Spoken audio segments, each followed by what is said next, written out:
So, PlayStation exclusives, am I right? Now, the most recent console, the PlayStation 5, has not had many introductions to the PlayStation exclusivity line. So, there are quite a few PlayStation exclusives, but what I'm talking about in particular are PlayStation 5 exclusives.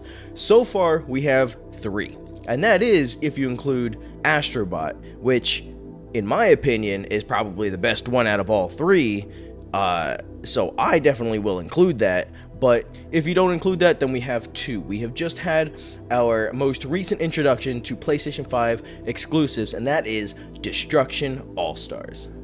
Okay, I know what you're saying. I hear you. But Tex-Mex, you were talking so much shit on the game earlier. You were talking so much crap about how the marketing material didn't show that it was what the game was about, what content it has. It just pretty much showed that you were destroying stuff. And does that really pique anybody's interest for a game? Well, it didn't pique mine for a $70 title. But then PlayStation went ahead and made this a free title for PlayStation Plus members. So I went ahead and picked it up. It's only online anyway. Well, for the most part, the meat and potatoes of the game is only online, so you're gonna need PlayStation Plus to play it anyway. So if you have PlayStation Plus, you can get it for free. So this here is my review of Destruction Allstars. As I said before, I was very critical of the game before it was released. Then I got my hands on it and I played quite a bit of it. You saw some of it on the stream from last night. I was playing with Mr. Pro V1, and we both thought it was pretty fun. It was very enjoyable. But let's explain why. Let me explain my stance on it with numbers and opinions. So to start out with, I'm going to talk about the music. Now, not a lot of people talk about the score when it comes to video games, but for me, that's a big part of it. So we're talking Spider-Man for PS4 and Spider-Man Miles Morales for PS4 and PS5.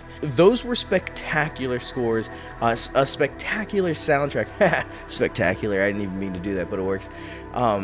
So like I said, it was a spectacular soundtrack for what it was. It was supposed to make you feel like it was a Spider-Man game, and it did just that. Or the score for God of War. God of War was absolutely amazing. It made you feel like you're back in old Norse times.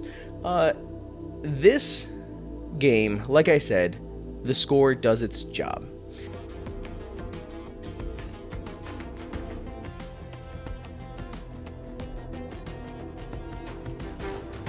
It's very upbeat. It gets you going, it gets you motivated, it makes you want to destroy stuff. It's not on anything of the level of Hatebreed or anything, but it does get you ramped up. It has that high tempo, upbeat soundtrack that just, I don't know, it goes with this type of game. So for that, I gave the soundtrack a 7 out of 10. Now, a perfect 10 out of 10 for me would be probably Elder Scrolls with Jeremy Soule. Either the Skyrim soundtrack or ESO or whatever. Jeremy Soule is just an absolute genius, and his music just rises above the rest, in my opinion. Alright, moving on to visuals and performance. Now, this one is a little bit difficult. So, it runs at 4K, 60 frames per second, which is absolutely amazing, so that is one big plus. You can see the parts of ray tracing for the game. You can see the reflections off of clothing, the vehicles, the arena, and the ray tracing makes it look really good. The 4K is absolutely amazing, and I did not notice any drops in frame rate at all when I was playing the game. But for me, the biggest issue lies in the fact that it is a very simplistic and cartoonish type of art style. So the art style is, you know what, I'm gonna take that last part back. I'm not gonna say that it's simplistic, but it is a very cartoonish art style. So it's not like a perfect 10 out of 10 for me in visuals would make me feel like I am actually controlling another person in the world somewhere. It would look like I'm actually watching it in person, and it is one human controlling another human. So because it doesn't reach that sort of graphical fidelity, and no other game has, and I doubt any game in my lifetime will, for me, that's a perfect 10 out of 10. But like I said, it still runs 4K 60. It's got the ray tracing. It's got even though it's like a cartoony art style, it's still got a very nice art style. It's got a nice aesthetic to it. And so for that reason, I'm going to give it a 7.5 out of 10. All right, let's get into the best part of the game. Now, let me explain what the game actually is. There are 4 different modes, and for the most part, all 4 of them revolve around you destroying your opponent's vehicle and knocking them out. So once you destroy their vehicle, they can hop out of their vehicle to run around on foot, and if you're in your car, you can smash them to death. They don't show any gore or anything, but like they call it a knockout, which if you hit anybody at the speed you're going in these cars while they're on foot, from my professional opinion as a paramedic, I'm going to tell you they're probably going to be dead. But they just call it a knockout. So that's your goal. Get your knockouts, and with your knockouts you get points, or with like the grid fall game mode, which is essentially a battle royale. You need to be the last person standing. If you get knocked out, you're out of the game. You have to boot up another one. With that being said, the gameplay revolves mostly around the vehicular combat, the driving mechanics, and boy, let me tell you how satisfying it is to drive these vehicles around. Now, that has a lot to do with the DualSense adaptive triggers and haptic feedback. So the hits, you feel the impact in the controller with the haptic feedback, and every time you drift and you start to feel a little bit of resistance on what would be the gas pedal, the right trigger that you use to accelerate, you start to feel that resistance. It starts fighting your finger, and it just adds a whole new level of immersiveness to the gameplay, and it's just really fun in my opinion. So I mentioned drifting, and drifting, it might be my favorite part about the game. Now, it has almost no practical use aside from traversal around the maps. So you don't turn as sharply without drifting. You can hit people like while you're drifting, and it's still gonna do very little damage. What you need to do is use the right analog in order to bash. So you get a limited bash with your vehicles, and what I mean by limited is you can use it once and then you have to wait for it to replenish before you use it again. It's pretty quick, but it's not quick enough to where you can just bash, bash, bash, bash. So you hit once and then you have to circle around a little bit and wait for it to fill up, and then you can hit again. So for me, I don't really care for that much, but that's just because it's been very difficult for me to actually find enemies on the map. So if I hit you once, I just want to keep going at it until I get the win. If I don't get that win, or if I'm not able to just keep bashing, then I try to circle around, wait for the bash to replenish, and then you're gone, and you've probably gotten into a healthier vehicle with all of your hit points left. Now, one of the biggest selling points about this game, or I wouldn't say selling points, but one of the biggest things that they mentioned during marketing was that you not only are in vehicles, but you can hop out of the vehicle and you can run around on foot. And running around on foot, the platforming is absolutely amazing. So the reason platforming comes into play here is because there are little crystals that you have to collect to kind of power up your abilities that you have for each character. So they're on different level platformings. You can do wall running, jumping, and for me, I think that that's really fun, really tight, and really good platforming. The part that I dislike significantly is the combat while on foot. So you have, just like the bash, a melee move that has to be replenished, and you barely hit your shots when you do hit a melee, and you barely cause any damage. Like, I just remember pounding like bam, bam, bam, bam, just constantly wailing on somebody, to the point where I just got bored with it and I went and got a vehicle instead, because there's absolutely no reason to be on foot aside from collecting those gems in order to fill up your ability bar. So if I had one thing that I would want to change for the gameplay part of it, it would be the way the melee works in while you're on foot. Now, I was just talking about the special abilities that each character has. So there are 16 different All-Stars, 16 different characters that you can pick, and each one has a very different ability that you can use. The abilities are called breakers. So each character has a breaker for their person. So when you're running around on foot, you get that breaker, you get that special ability. And you you can activate it, or you can fill up your bar by collecting those gems, like I said. Another thing you could do is get your hero vehicle, which is a specifically designed vehicle for your character that has a special power. So once you get to summon your vehicle, you can hop in that vehicle and you get your vehicle breaker immediately. So I run as Fuego quite a bit, and he has the aesthetic of a devil, and his like element is fire. So you can see when you use his breaker on foot, he just leaves a trail of fire, and when you punch him, it's supposed to cause more damage, like a burn damage pretty much.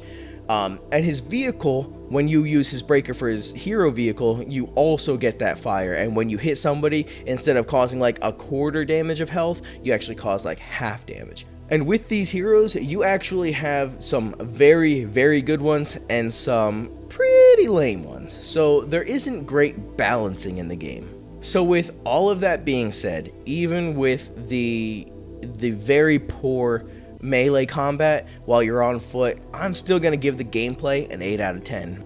Alright, and now to be a negative Nancy, the content that the game gives you. So this is an online multiplayer game, and to me, I enjoy that because I've got friends that I can play with, I've got family that I can play with, and that is like one of the biggest appealing points for the game is that, hey, let's get a group of people together and play. So for that reason, I wish that they actually provided a private party gameplay, similar to that of like Call of Duty. You may have seen it on the streams from time to time, where just a bunch of friends were too big of a party to fit into like an actual online game, so we just all go together and we kill each other and we have a blast doing it. Now for me, I think that doing a private game like that would be absolutely amazing. It'd be really fun. Just get a group of friends together and just destroy each other. That would be amazing. But the only way you can play with your friends is if you stick to one of 2 game modes. Now, that's 2 game modes out of the 4 they give you. So let's give you a little bit of context. This game was going to release for $70. $70 for 4 game modes. So, is the game fun? Does it look pretty? Yes. Is it $70 worth? Absolutely not.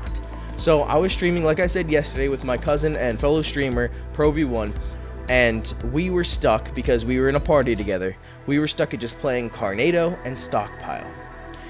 And those game modes are fun, but they're not really my cup of tea. It was a little bit more enjoyable when I was playing with him, and if I was playing with other people that I know, it probably would be quite a bit more fun. But if I'm playing those just by myself, they're not the game modes that I would go to. Now, the game modes that I'm geared for are more like Mayhem, which is where you just destroy each other and get points for doing so. So it's pretty much like a free-for-all with respawn if we're talking like Call of Duty. So the one that I love out of the 4 of these is called Gridfall, and it is a solo battle royale type of game mode. The last person standing is the one who wins. And so what happens is you could go around driving, destroying each other, and trying to knock each other out, and as the game progresses, as the match progresses, different tiles of the map start falling out from underneath you. And it's very, very easy to fall into that if you're not paying close enough attention, or if one of your opponents gets the upper hand on you. So that's the one that I play most of the time, and to me, I think that that would be a really fun game mode to play. So I thought that it might be like one of those things like Fall Guys, where you can have your party of 4 hop into Gridfall and just end up competing against each other. And I think that that would be really fun. Or if they didn't want to do that online, if they had private matches, then you could go ahead and play Gridfall against your friends or family. But nope, PlayStation expects you to be a loner. PlayStation expects you to not have any friends. Now, I don't really have any friends, but when I do have a few friends that want to play, well, you can't. Not with this game anyway. So if you get a couple friends that want to play with you, I'd suggest finding another multiplayer game to play. The lack of content, you have, like I said, 4 game modes, and if you're playing with friends, you're limited to 2. Because of that lack of content, I give that a 4 out of 10. That is way below average because, like I said, even Call of Duty Black Ops Cold War, which changed hands in development mid-year, had more content at release than this game does. And I'm sure we're all on the same page when we say Cold War did not release at a fantastic state or with a lot of content given. Destruction Allstars is just that much less. So, with all of those scores accumulated, because of the lack of content, and with the price point of $70, I would say you can probably wait for this game if you don't have PlayStation Plus. Wait until it goes either for free or a very, very high discounted price. Or would that be a low discounted price? If there's a significant discount, then I would say maybe consider getting it. But with the price point of free for PlayStation Plus members and all of that stuff I mentioned before, it's 100% worth your money to get it, obviously, because it's free. Okay, so overall, the score I'm going to be giving this, counting all of the scores I gave it already, 66 out of 100 for me. If you did enjoy the video, if you did enjoy the review, please let me know in the comments section down below and drop a like on the video. Share this with a friend who has a PlayStation 5, because this is, like I said, a PlayStation 5 exclusive. And maybe if you can get a couple friends together, it might be a little bit more enjoyable for you to play one of those 2 game modes. But also, if this game gets a higher player base, perhaps we'll get a couple more game modes. As stated before, links in the description down below for social medias and my streaming platforms. I've got a Facebook, Twitch, and Twitter, Instagram, and YouTube. So if you like and follow there, then you won't miss any live streams, you won't miss any video uploads. I post a video every Thursday, we stream every Friday and Saturday, and then on Sundays, I talk about what I think is important in the current gaming atmosphere. So, a new game just released, I just posted a review. So if you don't want to miss any of that, like I said, like, follow, and hit that notification bell. Thank you guys again for stopping by. I appreciate all the support, and I'll catch you guys on Thursday.